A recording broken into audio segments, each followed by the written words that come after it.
欢迎观看老爸的时光。今天分享一款红枣核桃芝麻糕。那这款美食制作起来也特别的简单，制作好之后放在家里当一款小零食，特别的好。好了，接下来就来开始分享制作吧。首先准备400克的红枣。红枣第一步要先把核去掉，用一把刀把大枣一切2半，把核抠出来就好了。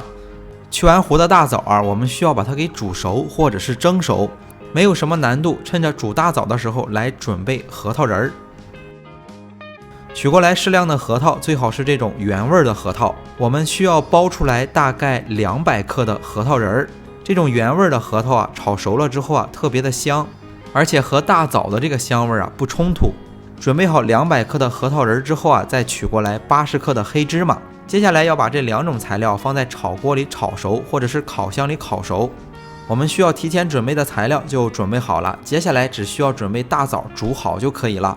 把煮好的大枣用一个勺子给它放在盆子里，然后用这个手持的搅拌棒给它搅拌成枣泥。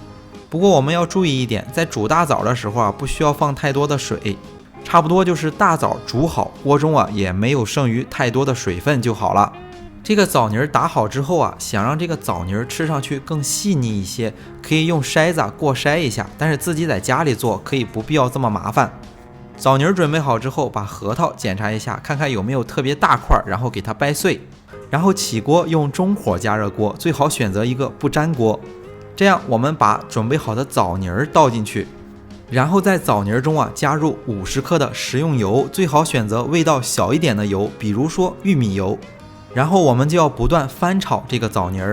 那这一步呢，就是把枣泥中的水分炒出来，让油代替水的位置。那这样用油炒出来的枣泥馅不但特别的香，而且特别易储存。如果是根据自己的口味加入少许的糖，还可以制作枣泥的馅料。炒到这种颜色变深，很粘稠，已经不是很粘锅了，这个时候差不多就炒好了。因为我们是要做这种成块的核桃枣糕，凉了之后要让它定型，所以这里选择用麦芽糖来增加它的甜度，方便凉了之后它的定型。所以这里选择加入220克的麦芽糖。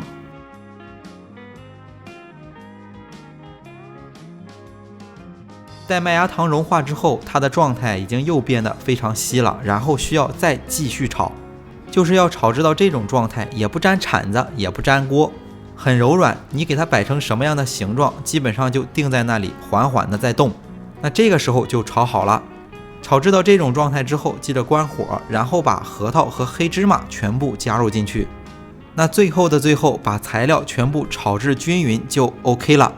取过来一个模具或者是小方盒子，把炒好的核桃枣糕放进去。做这种小零食的模具没有特别固定，基本上看着顺手就拿过来用。那准备的这个模具呢，大概是24乘18厘米。因为加入了麦芽糖比较粘手，最好戴一副一次性的手套。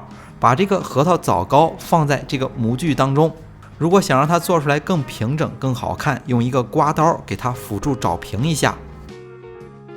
处理好之后就要放在冰箱里给它定型，大概是放在冰箱的冷藏层2至3个小时就差不多。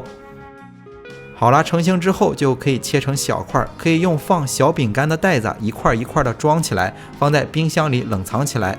今天分享的这款美食呢也比较简单，可能唯一的问题是怎么去炒熟核桃和芝麻。首先在选购的时候，很多超市都可以买到熟的，这一点会特别的方便。如果用烤箱，就上下火180度，烤制这个核桃仁微微上一点黄色，它的表皮会开裂，黑芝麻也是一样的。如果用炒锅，也是表皮上色，微微有一点开裂。做这个时间不是很固定，大家自己把控一下，闻到特别香的香味就处理好了。好了，那今天这款营养美味的红枣核桃糕就做好了。大家如果喜欢老爸做的美食，一定要帮忙关注点个赞，谢谢大家。为了方便大家去记视频中所需要的材料和时间点已经备注在视频下方的备注栏。